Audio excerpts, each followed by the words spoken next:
If you're a woman over 35 and your body suddenly feels unfamiliar, this video is for you. Not because you did something wrong, not because you lost discipline, and not because your willpower disappeared, but because your hormones changed quietly, gradually, and without anyone explaining what was happening. Today I want to explain why women's bodies change after 35, what is actually happening inside, and why most advice completely misses the point. Many women tell me the same thing. They say they eat better than they used to, they exercise more than they did in their 20s, and they are trying harder than ever. And yet, their body feels heavier, their energy is lower, their sleep is worse, and their mood feels unpredictable. And the most painful thought is this question: why is my body not responding anymore? Let me be very clear, this is not a personal failure. This is not aging in the way you have been told. And it is not laziness. This is biology. And once you understand it, everything starts to make sense. Around the mid-30s, women enter a quiet hormonal transition. Not menopause, not something dramatic, but something subtle and often confusing.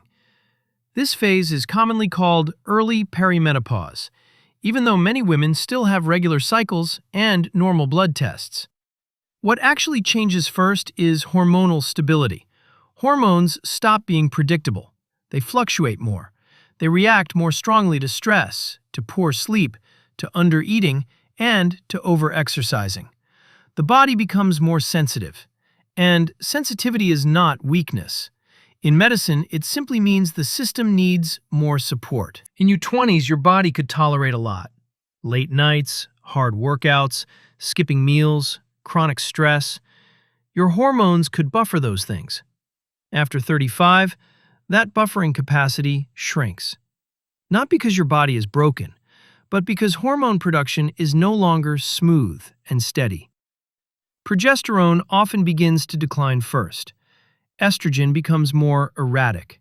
Stress hormones rise more easily. And when stress hormones are elevated, the body shifts priorities. It chooses survival over fat loss, stability over change, energy conservation over energy output. So when you push harder, your body does not reward you. It resists you. This is why doing more often makes things worse after 35. There is another piece most people never explain. Hormones do not work in isolation. They work in a hierarchy. At the top of that hierarchy is stress regulation. Below that is blood sugar control. And only after those are stable do sex hormones like estrogen and progesterone function well. If stress is high, everything below it suffers. So, if you are tired, under-rested, under-fueled, and constantly stressed, your body is not going to prioritize weight loss, cycle regularity, or high energy. It is going to protect you. And protection often looks like fat storage, fatigue, cravings, and emotional volatility. Again, this is not failure, this is protection. The good news is that your body is not working against you. It is responding intelligently to the signals it is receiving. When the signals change, the response changes. Hormonal health after 35 is not about punishment. It is not about extremes. And it is not about forcing results. It is about restoring safety, stability, and rhythm. When that happens, energy improves. Sleep improves, mood stabilizes, and the body becomes responsive again. If this explanation already brought you relief, that is not an accident. Understanding removes shame, and shame blocks healing. I explain these hormone changes step by step inside my private hormone education community, where we focus on clarity, structure, and sustainable recovery for women over 35. The link is below if you want guided support.